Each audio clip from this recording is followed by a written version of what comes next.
This is the Bates Bobcast, our weekly podcast that takes a look at the week that was in Bates athletics. My name is Aaron Morse, and this week we recap the NCAA Cross Country Championships with head coach Danny Feldman. Plus, we talk to a pair of rookies who are making an immediate impact for their respective programs. And we look back at a win over an Ivy League opponent for the men's squash team. All that and more coming up on the Bates Bobcast.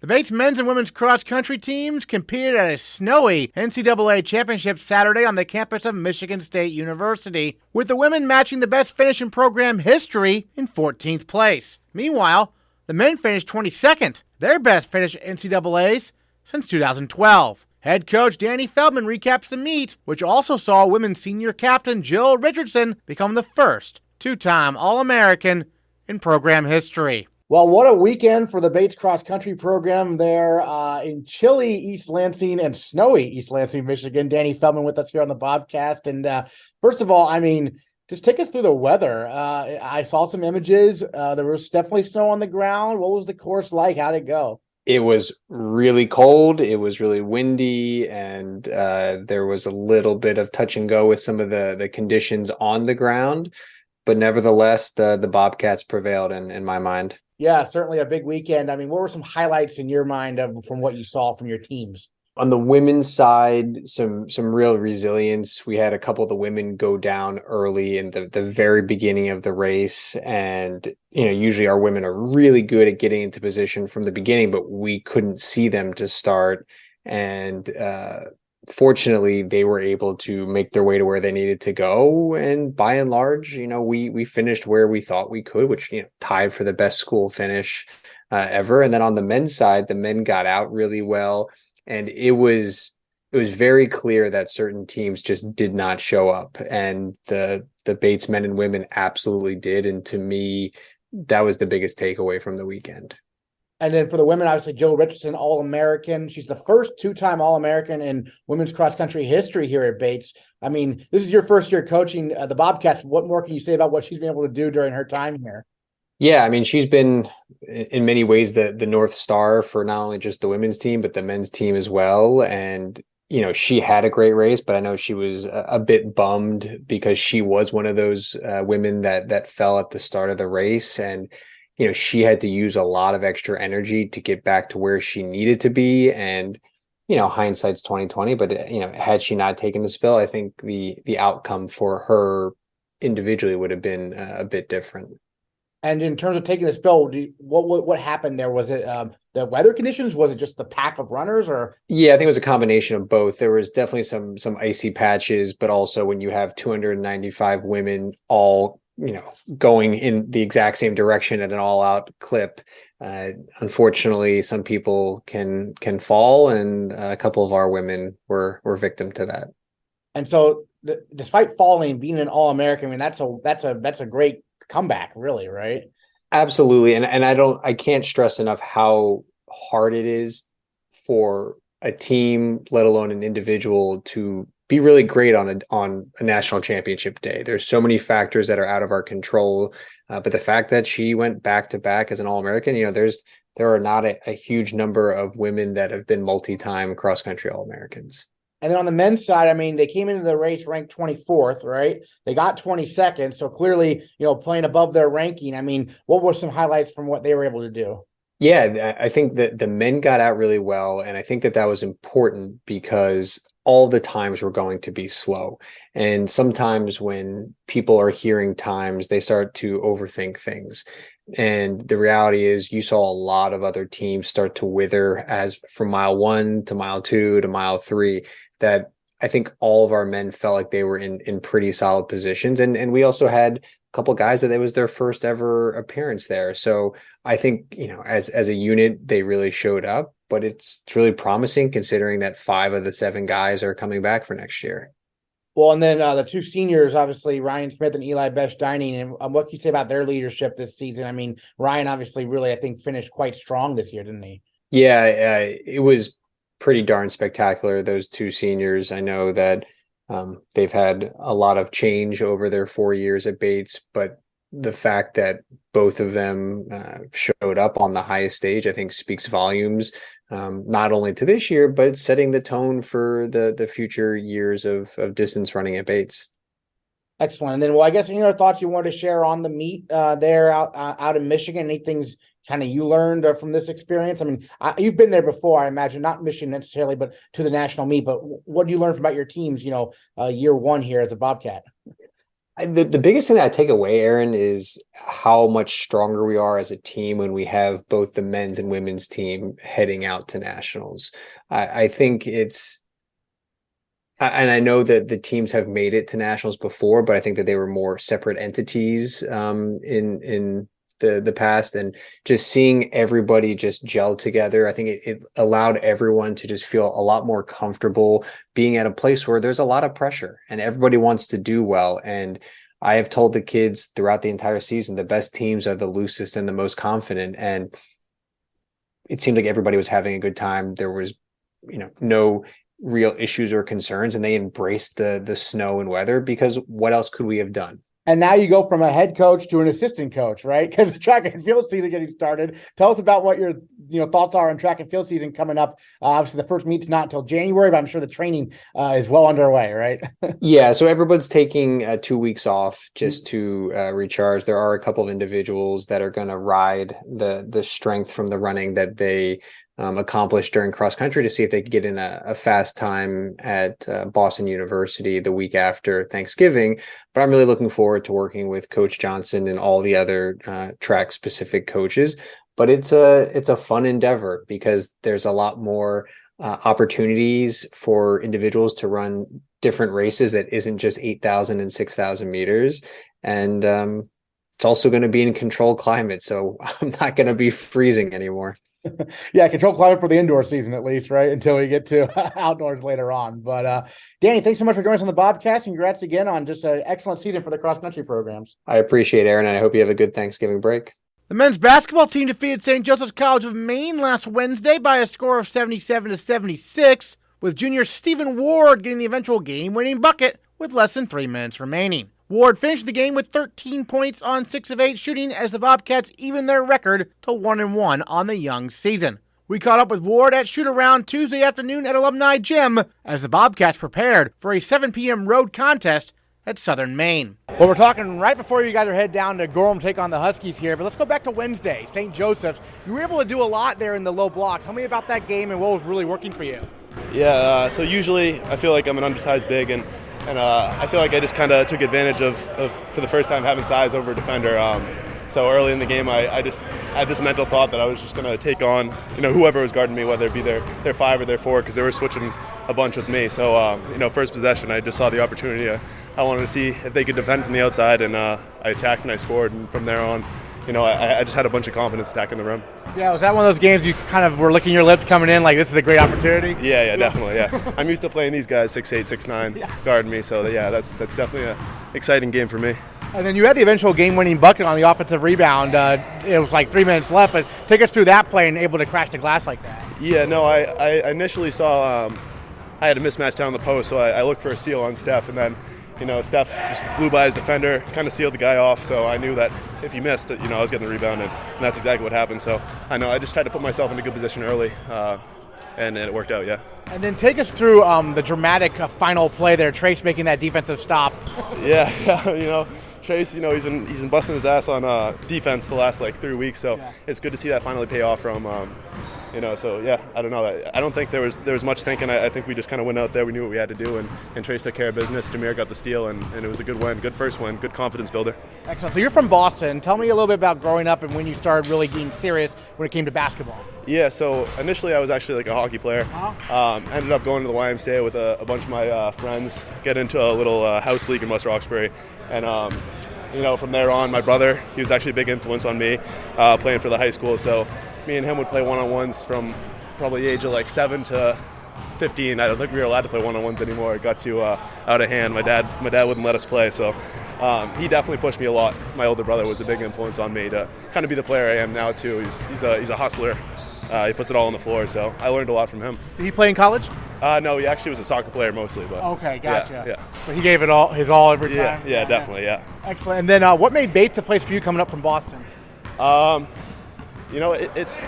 was just looking for a good education. Definitely looking at NESCAC schools, and Bush is a great guy. He's a guy that I could talk to for hours and really relate to. And I don't know, I just kind of talked through with my AAU coach, and he was like, I think this is a great spot for you, and I agreed. I loved my visit, and so I decided that early on that this would be the college I was going to. Terrific. And then last year was your quote-unquote rookie year as a sophomore. Yeah. So what did you learn about the NESCAC that you're going to apply once you get to conference play this season? Last year was definitely interesting. Personally, I just tried to go out there and do the little things and kind of rebound the basketball, hustle and stuff like that. And it's a big league. They can shoot the crap out of it in the league. Sorry about that, but they can. So, I just got to make sure that I'm getting my shooters open and I'm rebounding and getting those second chances. But I'm excited this year to expand my game a little more than just hustle and rebound and maybe get a couple buckets. Yeah, and then at 6'6", again, sometimes you are asked to guard guys who are a few inches taller. So what's your approach to that? It's not height, it's all heart. So my dad's always told that, my brother's always told me that. So, if I want it more, then I think I'm gonna get it 90% of the time. Excellent. And as a team as a whole, coming off that victory over St. Joe's, obviously a goal is obviously maybe to close games a little bit better. What are some other goals you guys have? I'd say, closing in, definitely just defensively, making sure we're locking up, defending, getting rebounds. If we can do that, then offensively, I don't think there's many players or teams in this league that can stop us. So I just say locking in early on defense and making sure that's going for the whole 40 minutes, not just the first 20. Well, you mentioned offensively. I mean, what's it like working with guards like Jameer Primer and Steph Factor, what they're able to do? Yeah, it takes a lot of weight off our shoulders for sure, because Steph can get downhill, he can hit shots. They really have to focus on him. So guys like me and Trace can just kind of find open spots, and we know that Jameer and Steph are going to find us if we're open, and they're not greedy players at all. So, and they trust us, which is great. So having Steph and Jameer on the offensive side is a big help for us this year. All right, by the time people listen to this, the game will be underway down in Gorham. What are some keys tonight?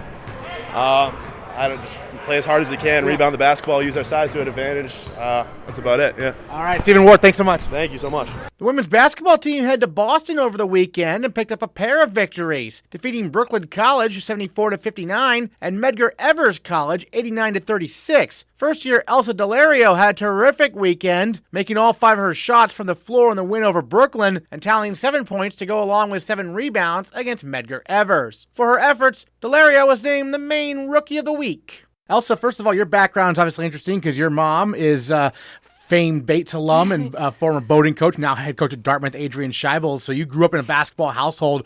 What was that like? I mean, I've just obviously grown up with basketball around me. Having my mom be the boating coach, I grew up around that team and sort of grew up in the NESCAC, I guess you could say, and saw how competitive that was.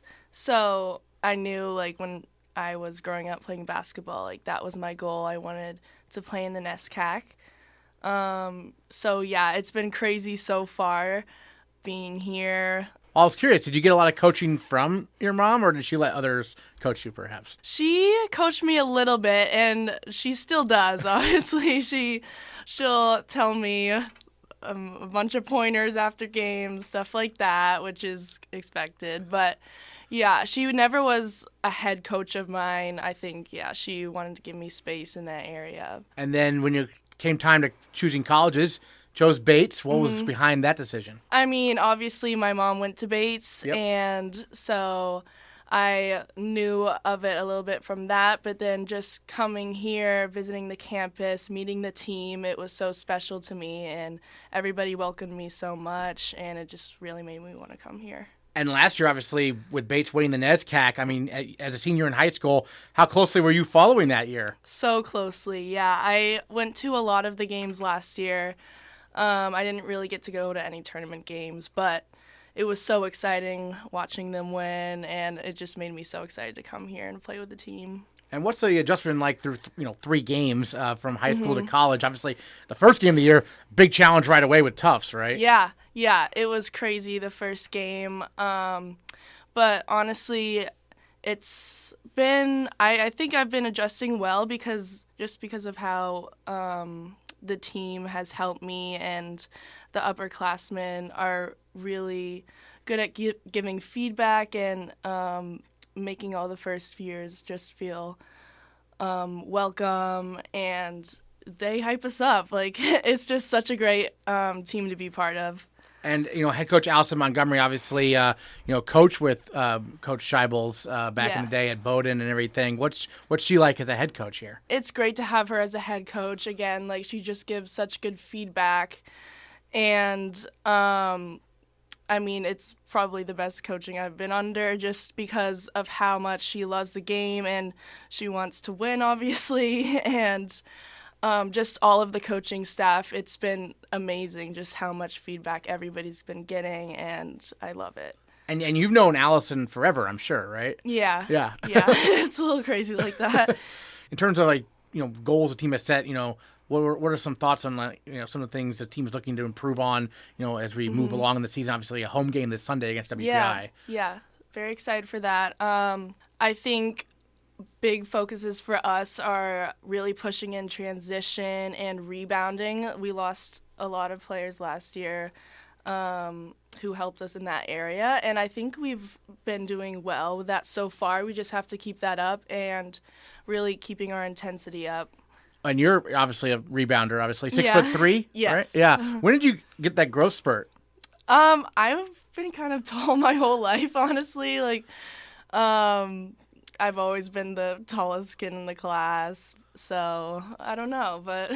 So you've been playing center your whole life? Basically. Pretty much, yeah. Gotcha. Mm-hmm. And then, for rebounding, what's kind of key in your mind to having success in that regard? Because obviously you'll be playing some zone defense this year, so it's a little tricky, right? Yeah.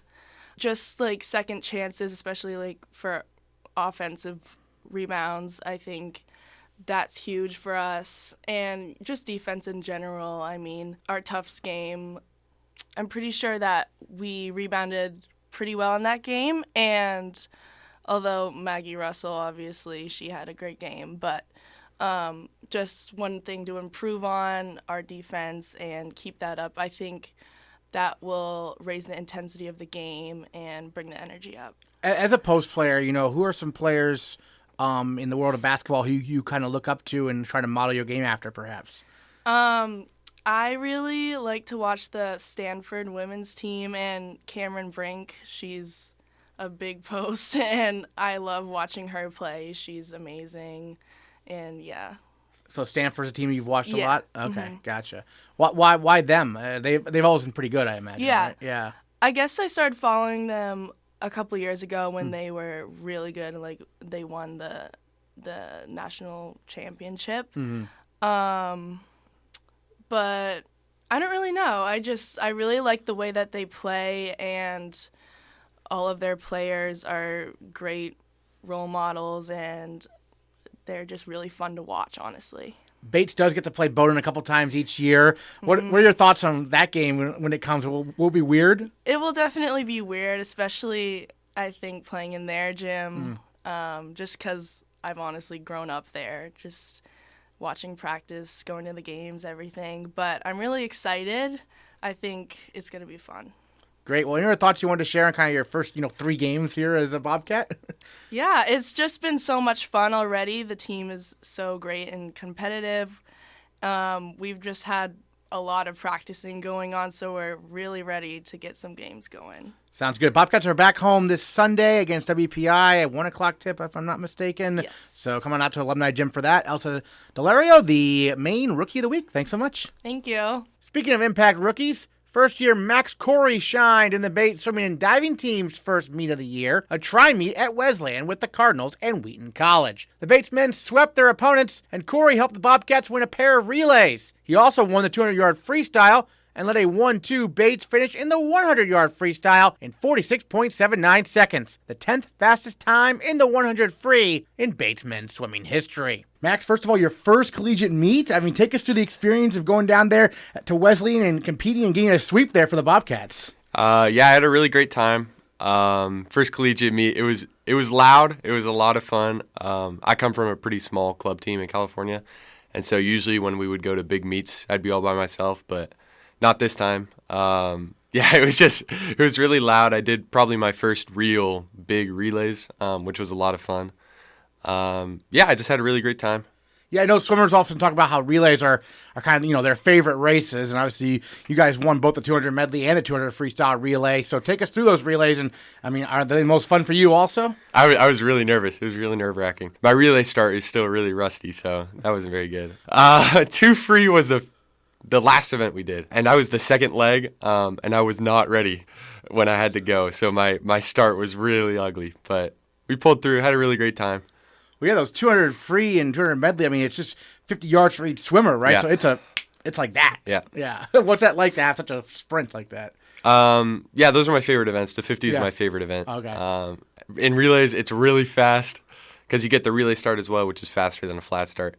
And it's just a lot of fun. There's no breathing, which is really rough. I really remember my last 50 of the meet. I couldn't breathe, right, because it was a 50. And in my head, I really wanted to breathe, but I knew the coaches would yell at me. So it was a really fun time, but it was nerve-wracking. So in the medley, were you freestyle? Yeah. Okay, gotcha. And so freestyle, that's your event, kind of? Yeah, I do pretty much only freestyle, a little bit of butterfly. Gotcha. Okay. So growing up, how did you first get into swimming? Obviously, your older brother was a great swimmer here for Bates. Both my older brothers swim. I have an older sister. She swam as well. Okay. And so I just kind of got pulled along into it. How did freestyle kind of become your event over the years? Over COVID, it was kind of weird because we didn't have meets for a while, right? So I didn't really know how good I was at something. And then at our first meet, I did the 50 free, went super well. And then I'm just like, oh, it's kind of the easiest event. It's my favorite event. And then I just stuck with it, kept training for that. And then kind of what made Bates a place for you? Coming from California, obviously your brother went here, but you knew you wouldn't be you'd be able to be on the same team because of the separation. But kind of what made you want to come to Bates also? So my brother introduced me to Bates. Mm-hmm. I came here for a trip. I met the team. I met the coach. And just the atmosphere on the team is way different from all the other teams I went to. Everybody was super welcoming, super fun. They didn't take it too seriously. Nobody was trying to really pressure me into going. And it was I had a way more fun time here on my trips than I did anywhere else. So it was kind of the obvious choice for me. And then in your first meet, you were able to get into the top 10 all-time in the 100 free in Bates history. What does that mean to you to be able to do that right away? It's pretty cool to get there right away. I'm feeling pretty ambitious this season, so I think I'm definitely going to jump up.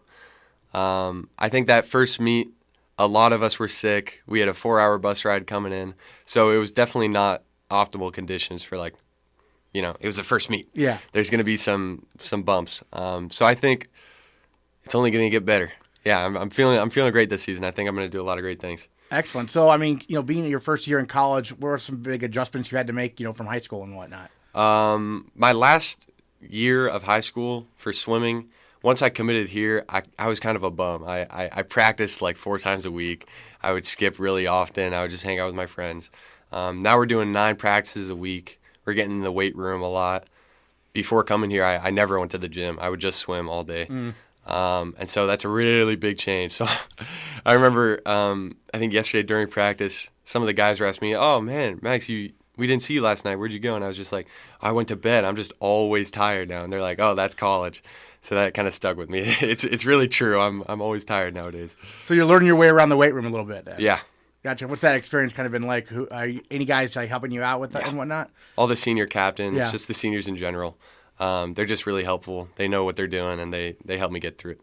Great. And then, obviously, for the men to get a sweep, obviously, to start the year, was everyone pretty happy with how the meet went? And considering all the adversity it sounded like in terms of coming down there and whatnot. Yeah, I think in general we had a really great time. Nobody was going their fastest, but we just had a fun time. We did pretty good. Everybody's really excited for Maine State, which is next Friday, I think. Yeah. We're going to get some really good swims there, I think. So it's going to be a lot more fun, I think. It's only 45 minutes away in Colby, so exactly, it's going to be a lot better. And you have the train trip coming up, which I know is, swimmers often talk about it. Has your brother told you stories of the training trip and whatnot? Everybody's been telling me stories. From what I heard, it's 2 to 3 practices a day. It's in Florida, so beautiful weather, but it's gonna be rough. I'm kind of scared about that. It's gonna be a lot of training. Well, and outdoor swimming also. Yeah. That's much different than what you do here, obviously. I'm from California, so yeah. This for me, indoor swimming is weirder. So I'm excited to get back to Florida, be able to swim in the sun, have a nice time there. Yeah, certainly. Being from California, are you ready for the winter here? Everybody's been telling me about that. It was 18 degrees walking to practice yesterday. Yeah. Felt fine. Yeah. No biggie. I'm sure I'll be fine. Great.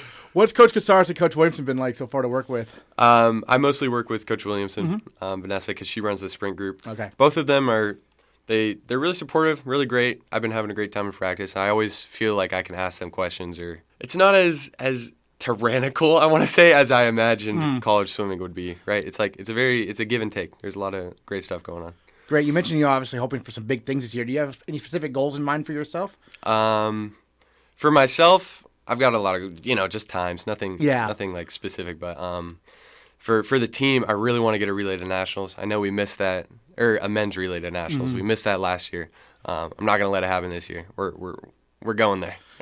Excellent. Well, great first meet of the year. Max Cory, our male Bobcat of the week. Thanks so much for joining the Bobcast. Really appreciate it. Yeah, thanks for having me. On the women's side, junior Grace Wenger was named the NESCAC Performer of the Week after she won both the 100 and 200 freestyle races on Saturday and impressed in the butterfly as well. She is the women's program's first NESCAC Performer of the Week since 2015. Well, Grace, first meet of the year for the swimming and diving program. Tell us how it went from kind of your perspective, first competition since the NCAA is there last March. Yeah, no, it was great to get back in the water. We had a lot of really great swims all throughout our team. We had a couple people out, but it was great to just see get everyone together and get a good meet in. Any races stand out from your perspective? We had a couple people go personal bests for the first meet in the season. Emmy Pike, big shout out. So that was just great to see. Energy was great on deck. Yeah. And then for you personally, what were some of the? I mean, you were in multiple races, obviously, and you won a couple there. The freestyles. Tell me a little bit about how it went. For you personally, I guess. Yeah. No, it felt great. I haven't gotten to swim a really good 100 in a while, so that was nice to get to do that. 200 was good too, and one fly felt good. So yeah, all around pretty happy with it. A tri-meet like that, Wesley and Ann Wheaton, what was that like to have, two teams there instead of just a dual meet like you normally would have, right?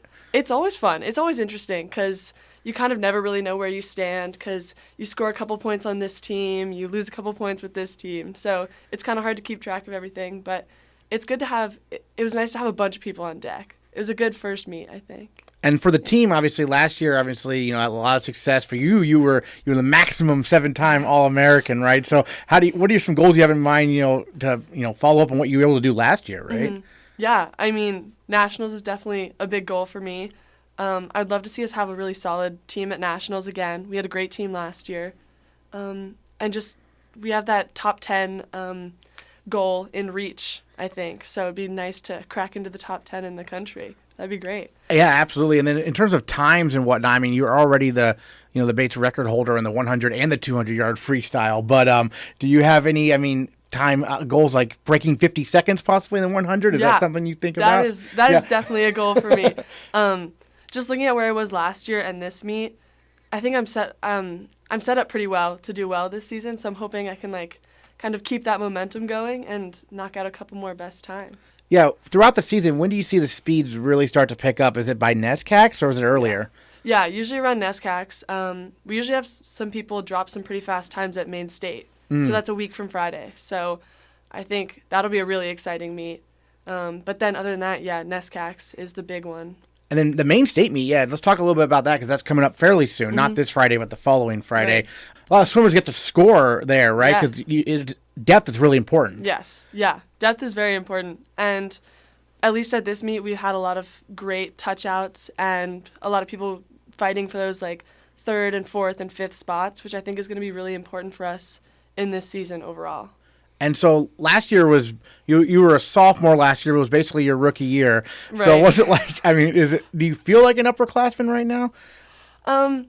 Yeah, kind of. It's kind of weird.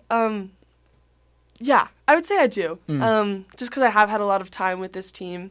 And we have some great captains and stuff this season. So they're making it just that much easier to be a part of this team.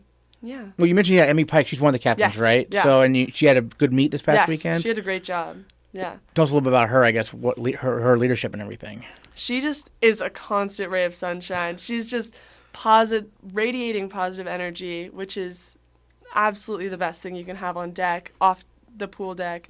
She's just an amazing person to be around and a fantastic swimmer. Excellent. And then tell us a little about your majoring in biochemistry here at Bates, right? How's that going in terms of your major? Good. It's going well. Yeah, I was here over the summer doing an internship with Baxter Brewing, so that was super fun. That's right. Yeah, I wanted to ask you about that. Yeah. So that was super fun. I'm loving my classes, loving my professors. It's going great. Yeah, the Baxter Brewing internship. You have a presentation you did or coming up, or when is it? Last Wednesday. Oh, tell us about the presentation you did. It went well. Yeah. It was pretty chill. I was just presenting my research from this summer to a bunch of people in a pub. So but yeah, it was really great it was nice to have kind of a culmination of that, because I feel like my internship was so long ago, but it was good to finally finish it up. What was your research focused on there? I was doing research on IBUs, which are international bitterness units in beers. So I was measuring concentrations of different molecules in beer samples in Bonnie. In Bonnie. Yeah. Nice. And how do you would you bring it back from, how does that work in terms of relationship with Baxter and everything? Yeah, I would just drive to Baxter. I got a big case of beer cans. I'm also 20 years old, so this was really fun. And I would just walk in with 24 beers, just walk into Bonnie, and I was like, hey guys, what's up? So you're researching beer when you can't even drink it. Exactly. Nice. And then, that's about as fun as a biochemistry internship gets, exactly, I imagine, right? Exactly. Yeah. And then in terms of goals for this year, we talked a little bit about, breaking 50 in the 100 or whatever. And anything else on your mind, kind of what you want to see from the team, sort of, going into training trip coming up the next month, basically, right? Mm-hmm. Yeah, that's a really good question. Like I mentioned, I'd love to see a really good nationals team. Yeah. I think we can definitely place top 5 at NESCACs this year. I'd love to see us win a CBB title, but we've been trying for that for so long. But it'd be nice to see it happen. And that would be beating Colby in the dual meet and Bowdoin in the dual meet. Yeah. Right, yeah. So it's kind of a tall order, but I think we can do it. I hope. Yeah. Well, and then Peter mentioned that you did graduate some key seniors from last year, and so do you feel a little bit more pressure on your shoulders a little bit, or no? I don't know. I mean, I was just going, and I'm just trying to do the best I can. Yeah. And like I mentioned, there are a lot of people fighting for those 3rd, 4th, 5th spots, which is going to be really important because we did graduate a lot of really important seniors. But so I feel like a lot of it's going to fall on those lower score, quote unquote, lower scoring places. But it's going to be a very, very big team effort if we want to do that. Yeah, and looking at the schedule, you do have more home meets this year, which is fun. I mean, you got Dartmouth coming in, you got Middlebury, you got Tufts. Yeah. So tell us about competing against Dartmouth, because that's a program that I think they dropped swimming and brought it back or something. Yeah. So they did drop their program, and then I don't know exactly what happened, but they found a new coach or something happened. But it'll be good to have them here. They're a fast team though, so it'll be some good races. Yeah, some good competition. Yeah, looking forward to competing against an Ivy League opponent. Yeah. Awesome. Should be interesting. And then so as we mentioned, 3 home meets this year. Yeah. I mean, you had one last year. Do you remember what the environment was like?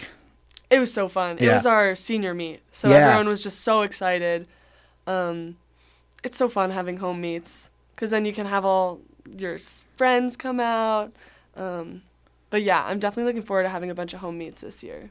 That'll be in January. So, well, Grace, any other thoughts you want to share on the first meet of the season we haven't got to talk about yet? Just a big shout out to everyone. Everyone did a great job. And it was great to get back on deck with everyone. Awesome. Grace Wenger, the NESCAC Women's Swimming and Diving Performer of the Week. Thanks so much. Thank you. The squash teams head to Brown and Trinity over the weekend to start the season. The men picked up a 7-2 win over their Ivy League foe on Saturday, with senior Jonathan Walker picking up the decisive victory at the number 3 position. We caught up with Walker on Zoom to talk about the match and his time as a Bobcat so far. Take us to the match going up against a school like Brown. They're a club team now, but still a lot of guys who were on that varsity team, right? Yeah, you're right. So they were officially clubbed this year. We went into that match thinking it was going to be really, really close because Bates, for one, has never really had any success against the Ivies in squash. So we went in knowing they were beatable. We didn't get a chance to play them last year, and we're pretty angry about that. But we're glad we got to play them this year. And we went in hungry. We went in we wanted to win really badly for that just reputation for us to base beat an Ivy. And I think that really drove our team to the massive victory we had. It was 7-2. It was not close at all. And I think just everyone on the team was just so motivated to just take down an Ivy. Great. And then take us through your match specifically. How did it go from your perspective? My match, this is my first time playing in the top 3 in my 4 years of Bates. That came from like a summer of like doing a lot of hard work, a lot of time with Rye when we're back at school. And so I was kind of nervous because I had never been this high on a ladder before. I was kind of not doubting myself. Am I good enough to play 3? And we went to knowing that their top 3 were going to be like exceptional players.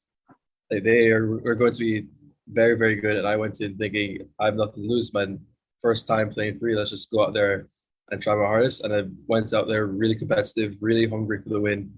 And I'm really happy I got to pull it out. Well, were there any like turning points you sense in your match? I mean, do you get that feeling as you're playing like, oh, I've got the edge now, or does that not happen maybe? I definitely realized because a squash, like I'm on the court, it's just me and my opponent.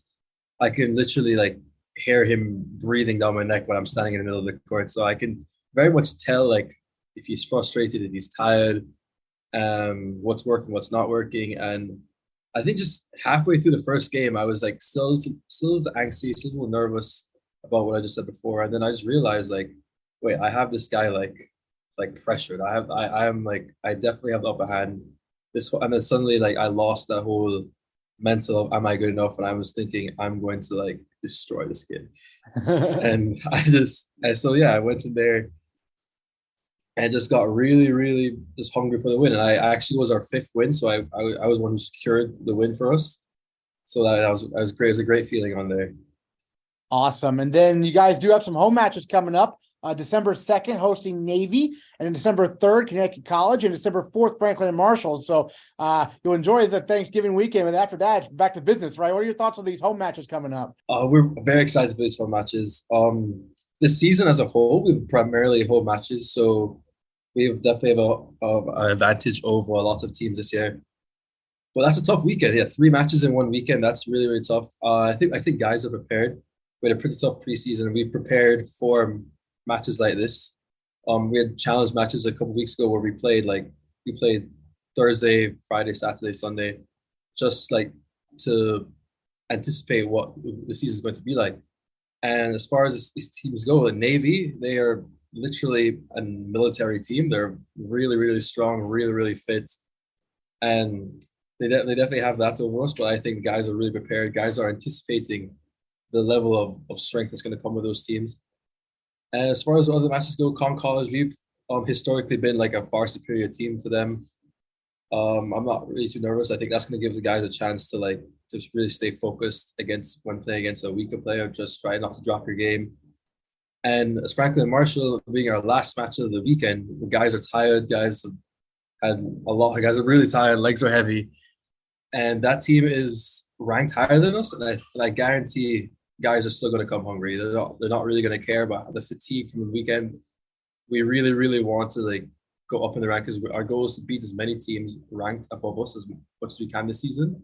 And F&M is one of them. F&M is extremely beatable. And I really think the guys are going to come really hungry for that weekend, for sure. It's interesting, yeah, because the rankings, obviously, there's rankings of teams, and there's also rankings of individuals. When you're coming to a match, do you try to ignore the ranking of the individual you're playing, or do you take a look at it? I completely ignore it. Yeah, it doesn't have any relation to how good the player actually is. I found my 4 years of playing college squash, every match I've ever played is hard. There's no one person that's phenomenal that's just going to destroy me, and there's no person that's going to be like a walk in the park. Every match is just going to be competitive, and I have to be able to bring my A game to every match. And as a senior with my experience, I think I'm capable of doing that from all the matches this year. Well, speaking of seniors, there's 3 of them on this team, right? It's you, Juice, and Sultan. Tell us about this trio, because you guys came in, you had a season, then you had a year taken away, and now you're back for these final 2 years. It was being your senior year. So what's this group gone through through 4 years here at Bates? I guess we've gone through the first season together, and that was kind of an eye-opener for all 3 of us. I think we all went in very excited, very, very just passionate about squash, and then realized that college squash is no joke at all. And the season's hard, preseason's hard. And then when COVID took that away, I think it kind of took away that drive from us for us a bit, having a year of just no competition and just practice. I guess we kind of got demotivated for a year. And then junior, senior year, I think we just we came back together. We realized like this is our last shot together. Three of us have been best friends since day one, and all three of us have experienced the ups and downs of the program due to COVID and due to just winning and losing and the intensity that is playing in the winter and in the dark. And we're really excited. We're really close. We definitely hold each other accountable. And those three are like my ride or dies and my best friends. I'm very excited to have one last year with them. Terrific. And then tell me a little bit about growing up in Jamaica, right? How did you first get started playing the sport growing up? So I've always been a racket sports guy. Well, my family has been a racket sports family. My mom has played badminton at a very competitive level. She's gone to the Commonwealth Games, the Pan Am Games. She represented Jamaica on many different occasions. My dad, in his own respect, has played tennis for Jamaica and has coached our national soccer team. So I've grown around racket sports. I started with tennis. I started badminton as well because my mom just kind of made me play. Tennis, it's standing out there in the beating sun in Jamaica is really hard. So I didn't want to do that. Badminton, I always knew I wanted to go to college and school in the States, and I didn't really think badminton was going to bring me there at all. So I kind of make a family decision that I needed to find a different sport. And my sister actually started squash because her friend played, and I went so one of her practices, saw it, just went on court for fun, started hitting the ball, noticed some talent, and just kept going with it. I fell in love with the sport. How old were you when that happened, when you first? I was 10. 10. Okay. Yeah. And then you went to high school in Connecticut, is that right? I did, yes. So I went to a boarding school in Connecticut called Suffield Academy, and that's where I actually ran track and played squash. And I had to make a decision if I wanted to go to college for squash or track, actually. And I think I chose the more fun option. No offense to the track team at all, but I had a lot more fun playing squash than running track. Well, and you probably run more playing squash anyway, right? You're running all over the court. Yeah, I do exactly. Yeah, I wish I could measure like distance traveled in a squash match. I definitely could with like an Apple Watch or a Fitbit or something. Yeah, I don't have one, but yeah, it's definitely a good thing to look at. What was the transition like going from Jamaica, where it was, you mentioned hot a lot, and to New England, where it's not during the school year? The transition was tough. I kind of expected the cold weather. I guess wore layers, bundled up. It was tough. It was really hard to adjust. I think the harder thing though was definitely the lack of sunlight though. I know the temperature I kind of got used to. I was like, okay, I'll wear an extra layer today. It's cold, but I think just the sun setting at 4:00. That's what really got me, to be honest. And it still gets me every year. Every year, Beta gets surprised when the sun's setting right before practice.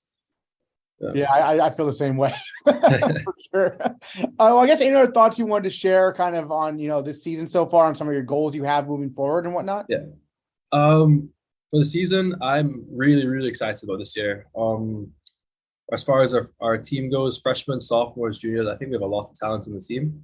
I think Rai is an exceptional coach, definitely probably the best coach I've ever worked with. I think if any of the guys just put some time on court with him, like solo wise, he could turn you to like a phenomenal player. I think that's what he did with me.